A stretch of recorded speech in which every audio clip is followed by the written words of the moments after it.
Qual é a ideia central de Osair? O livro se trata da visão que todos nós temos de uma história que nos contaram, que a gente procura seguir, mas que nem sempre é a história que nós devemos estar vivendo. No caso, o personagem central, que é abandonado pela mulher, que é um escritor muito famoso, abandonado pela mulher, ao invés de avançar, procurar descobrir o que há de diferente no mundo, procurar saber, enfim, quais são as outras possibilidades que a vida lhe oferece, ele quer voltar ao passado. Ele fica totalmente obcecado por responder essa pergunta. Por que minha mulher me deixou, sendo eu tão bem-sucedido, tão capaz e, enfim, uma pessoa honesta e digna? O que é Osair? Segundo Jorge Luis Borges, Osair é uma expressão da mitologia islâmica do século XVI, que significa algo que uma vez que você vê, você não pode mais esquecer. Isso pode ser uma coluna, isso pode ser uma moeda, ou isso pode ser um pensamento obsessivo que no final ocupa totalmente a tua vida e pode te levar ou à santidade ou à loucura. Até que ponto Osair é autobiográfico? E quando você mesmo encontrará na história? No fundo, todo escritor, quando escreve alguma coisa, ele se coloca. É evidente que eu sempre tive muita vontade de falar do que significa ser uma celebridade e, ao mesmo tempo, estar totalmente isolado. Quer dizer, no caso de um escritor, ele é isso, ele não tem contato com o seu público e, ao mesmo tempo, ele sabe que seu livro está sendo lido por milhões de pessoas. Questionar o tema da celebridade, né, procurar analisá-la, as suas responsabilidades, enfim, o momento em que a gente se senta diante do computador para começar a escrever o livro é uma parte real. Por outro lado, evidente, eu jamais fui abandonado pela minha mulher e toda essa parte da busca, da obsessão, de transformar uma história de amor, na verdade, em um caminho, é fictício, mas procura refletir o estado atual do mundo. No livro, a mulher do escritor bem-sucedido tem fama, sucesso, independência profissional e mesmo assim o abandona. Por que razão? A gente está muito acostumado com a ideia da felicidade, ou seja, se chega a um ponto onde nós passamos a ser felizes e não há mais desafios. Eu acho que a partir do momento que a vida termina com seus desafios, ela também termina com essa ideia da alegria de buscar alguma coisa. Então, é um casal que, enfim, conquistou várias barreiras e que começa a se questionar, mas são esses os verdadeiros valores? É para isso que a gente está na Terra?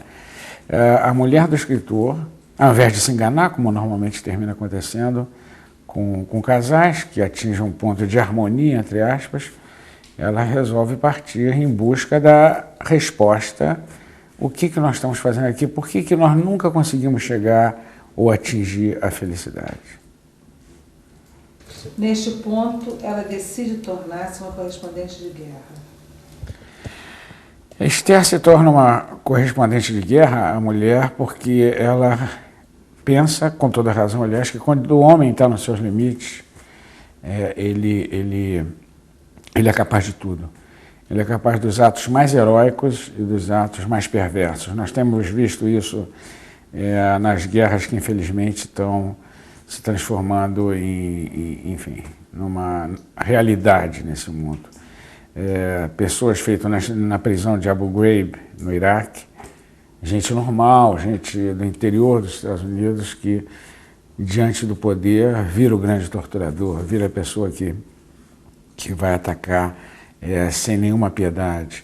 Recentemente, um jornalista, um general americano, dando uma entrevista, disse que ele adora matar pessoas. Quer dizer, são coisas que as pessoas só dizem em situações limites, isso vai contra a nossa ética. Então, Esther poderia, evidente, escolher outra profissão e trabalhar num hospital, onde também você está diante da doença, da tragédia, mas ela quer aventura, ela quer buscar aventura, ela acha que no sentido da aventura está o sentido da vida. E ela vai para a guerra, ela vai ser uma correspondente de guerra. Preciso preciso estar em um campo de batalha para compreender isso? Eu acho que não é preciso. Quer dizer, a vida é um campo de batalha. O que a gente faz é esquecer isso. É que, no fundo, esse universo, tudo isso que nós vemos, o fogo, né? A manifestação do próprio fogo, é a confrontação. Nós temos essa confrontação constantemente e buscamos essa coisa abstrata chamada paz. Sem entender que o nosso organismo está lutando com ele mesmo, sem entender que tudo que nos cerca é a confrontação. No campo de batalha as coisas são muito mais visíveis, por isso que a Esther ela vai para o campo de batalha. Embora, se houvesse maior senso comum na humanidade, se descobriria que essa confrontação, essa batalha está presente sempre.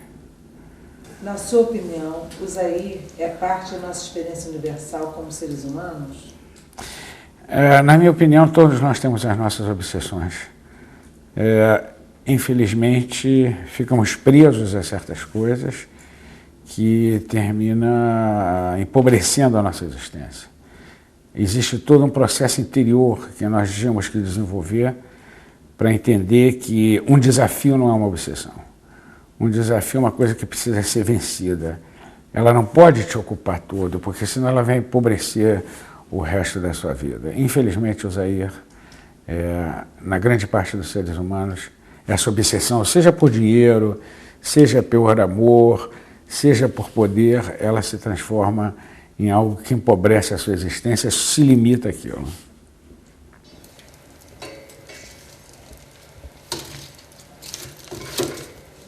No livro, o senhor aborda insistentemente o tema de que temos uma história que nos contaram. É uma história que não nos contaram. Eu posso dar alguns exemplos. Nós vivemos, enfim, com certos valores que são básicos para a sociedade, mas que, na realidade, se a gente pensa duas vezes, eles não são exatamente aquilo que a gente pensa. Por exemplo, paz. Paz é uma coisa muito concreta quando você está falando de guerra, né? Agora, paz passa a ser uma coisa abstrata quando você está falando de aposentadoria.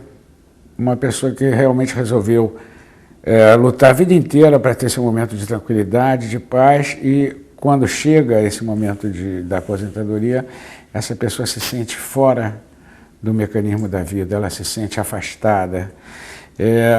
Afora isso, você tem milhões de exemplos com relação à simbologia. Por exemplo, a cruz, que os católicos adoram, eu sou católico, no fundo era o pior de todos os suplícios humanos. Quer dizer, você não pode conceber ninguém adorando uma guilhotina ou ninguém adorando uma forca, porque isso está muito no nosso imaginário, mas nós nos esquecemos do poder trágico, né, do instrumento de tortura que é a cruz, ou transformamos em outra coisa. A gente termina sendo envolvido por uma simbologia que, embora a gente não compreenda bem, no fundo ela está nos dizendo, no caso da cruz, por exemplo, o sacrifício é bom, sacrifique-se. Uma pessoa pode ter mais de um Zair em sua vida? Uma pessoa pode ter um Zair de cada vez, porque o Zair ocupa todo o espaço. Mas existem pessoas realmente obsessivas. Então, ela terá e quando de alguma maneira conseguir dominá-lo, ela terá o segundo, o terceiro e assim por diante. Pessoas que só conseguem viver na tensão, na obsessão por algo. Um Zair pode nos guiar em direção a um objetivo ou é apenas um objeto de desejo?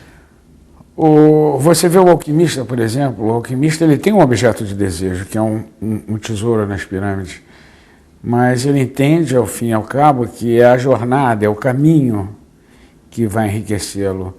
O Zair não, o Zair é querer já chegar à meta, é quando a meta vem até a pessoa e diz, olha, eu sou mais importante do que o próprio caminho. Por isso que eu escolhi começar o livro com uma poesia de Cavafis, que ilustra essa caminhada do homem em direção ao seu objetivo. No caso da poesia de Cavafis, sintetizando todo o livro do Zair, ele fala da volta de Ulisses a Ítaca e fala que a sua jornada demora, que o seu caminho demore, porque Ítaca guiou a sua viagem, mas na verdade é a viagem que conta. Enquanto um Zair não. Um Zair é aquela coisa que você não consegue até nem mesmo agir, para transformá-lo em algo que te empurre adiante.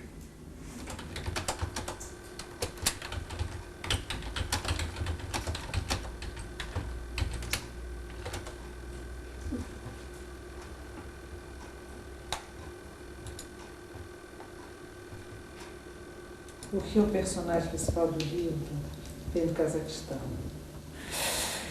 Eu escolhi o Cazaquistão porque ali você encontra a tradição Tengri, a tradição de você poder conceber todo esse universo sem a ideia clara de que Deus se encontra em portas fechadas. A tradição Tengri, que durante anos recebeu o cristianismo, recebeu o islamismo, recebeu o confucionismo, mas a tradição permanecia, quer dizer, a terra era mãe, a terra merecia todo o respeito, através da terra se manifestava o milagre da vida. Você vê aqui onde nós estamos, a mesma ideia é pregada pela Imaculada Conceição, pela criança que apareceu para Santa Bernadette. Mas, enfim, a ideia termina sendo deturpada e termina girando em outro sentido. Eu acredito, então, que se a gente voltar à simplicidade não de virar animista e começar a adorar coisas, mas se a gente entender que Deus está no todo, que tudo é uma coisa só, enfim, a vida vai ser muito mais completa. Como Paulo Coelho escreve seus livros? Eu escrevo um livro a cada 2 anos. Eu acho que eu tenho que viver minha vida, estar em contato com o ser humano e deixar que esse livro se escreva dentro de mim. Fazer qualquer coisa em menos de 2 anos é impossível, porque eu preciso do contato humano, eu também preciso do isolamento, eu também preciso estar, enfim, comigo mesmo, do contato mais meditativo. Em um determinado momento, eu sinto que uma resposta para uma pergunta está ali dentro e é nesse momento que eu, então, me sento diante do computador e começo a descobrir no oceano desconhecido da minha própria alma qual foi a questão que eu tinha e qual é a resposta para essa questão. Entre os livros que escreveu, qual é o mais próximo de Osair? Cada livro é totalmente diferente, quer dizer, não há comparação. Um livro não pode ser próximo do outro, cada livro exprime um lado meu. O Alquimista exprime a metáfora do meu caminho, o Diário de um Mago exprime, enfim, o momento de transição da minha vida. Verônica Decide Morrer mostra a necessidade da diferença, de aceitar as diferenças. Então, é impossível comparar livros. A única coisa que une é o estilo. Eu sempre procurei ter um estilo muito direto, sem ser superficial.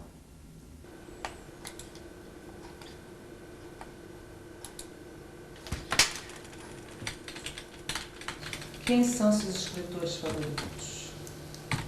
Eu sou um leitor compulsivo, mas quem eu releio? Eu releio Jorge Luis Borges, eu releio a Divina Comédia, de Dante, eu releio Henry Miller, com certo medo, mas foi um escritor que me influenciou muito, muito, muito. Jorge Amado, que é o verdadeiro tradutor da alma brasileira, né? E o William Blake, que para mim é uma espécie de gênio completo, um grande pintor, um grande poeta e um visionário. De que maneira a sua experiência como um dos autores mais vendidos do mundo mudou sua percepção da literatura? O sucesso me permitiu abrir muitas portas. E, claro, você tem as portas de coquetéis, que são sempre as mesmas, os coquetéis são sempre os mesmos. Mas você tem a porta para as pessoas. Então isso tem me permitido viajar, isso tem me permitido conhecer pessoas, isso tem me permitido ver que hoje em dia a literatura tem uma importância que não tinha há 10 anos ou há 15 anos. A literatura hoje em dia é algo como, enfim, o cinema. O meio mais utilizado por nós é o meio que é escrito e ao mesmo tempo lido, que é a internet, é o meio de palavras e frases. Por isso que eu, através de correspondência de leitores, essas coisas todas, eu vejo um ressurgir da literatura com um poder que a gente não podia imaginar 10 anos atrás. Você acha que o mundo ocidental, em uma época em que a cultura e a celebridade ainda existe espaço para o intelectual? Eu acho que a cultura e a celebridade não são necessariamente contraditórias. Eu acho que, enfim, eu vejo muita gente que é célebre e que usa a sua celebridade em função de uma boa causa. Eu acho que o intelectual, sim, é uma coisa gasta, é uma coisa antiga. O intelectual no sentido clássico, aquele que fica eternamente criticando o mundo sem dar um passo adiante ou sem fazer nada. Analisar não faz parte da minha vida, faz parte da minha vida vivê-la. E nesse ponto, enfim, qualquer pessoa que analisa o mundo só sem participar dele está perdendo muito seu tempo. É possível, através da literatura, reconciliar a cultura popular com a cultura acadêmica? Eu não vejo essa diferença. Acho que a cultura popular de hoje é a cultura acadêmica de amanhã. Olhamos os clássicos, olhamos desde Shakespeare a Molière, enfim, a Cervantes, e vamos ver que o que na verdade ficou e se transformou em clássico era aquilo que era popular.